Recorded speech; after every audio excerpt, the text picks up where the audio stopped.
IFP President Velenkosini Hlabisa says his party's draft policies speak to bread and butter issues faced by South Africans. He says that corruption and the power crisis, that's the electricity crisis, are high on the IFP's agenda during its two-day policy conference underway in eMpangeni in the north of KwaZulu-Natal. Newzroom Afrika's Ntando, Mnyandu has more from there. Well, the IFP president, the Honorable Velenkosini Hlabisa, has made, such a broad statement as he opens the National Policy Conference of the IFP currently underway here at Mbizo Hall in eMpangeni, which is on the northern part of KwaZulu-Natal. Touching on issues like, load shedding, issues of corruption, saying that the draft policies that they are coming here, to discuss in different plenary sessions and ultimately adopt will speak to solving serious challenges that are currently faced by South Africans. To tell us more about his address, I'm now joined by the IFP President, the Honorable Velenkosini Hlabisa. Baba, thank you very much for your time. As the IFP, what becomes your position, going to next year's elections in terms of coalition government? Thank you very much.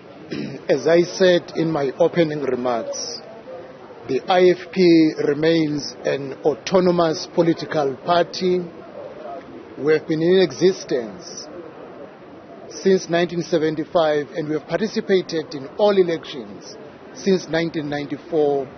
We will also approach elections as the choice of the people of South Africa, an autonomous political party with its own manifesto, but we believe that working together with the like-minded political parties, as we have done in joining the multi-party charter, is a solution to South Africa's challenges.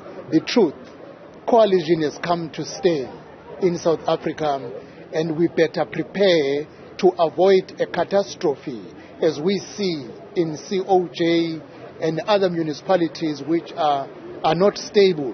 In recent weeks, you've taken the entire leadership of the IFP to go on a courtesy visit to the AmaZulu King, His Majesty King Misuzulu Zwelithini.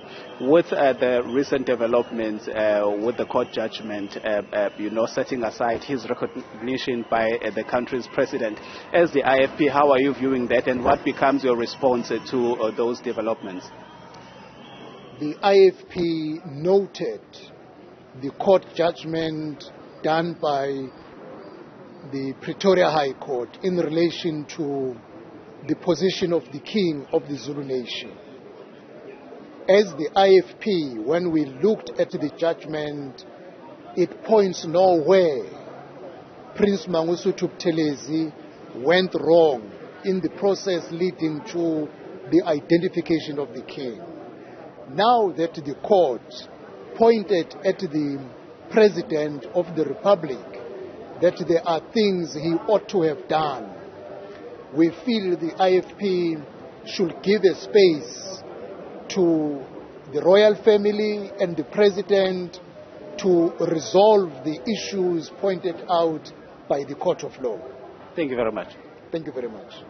Well, that is the IFP President, the Honorable Velenkosini Hlabisa, outlining the position of the party, going to next year's elections, also touching on the controversial court judgment in relation to the king of the AmaZulu nation, His Majesty Misuzulu Zwelithini. But with that, it's back to you in studio.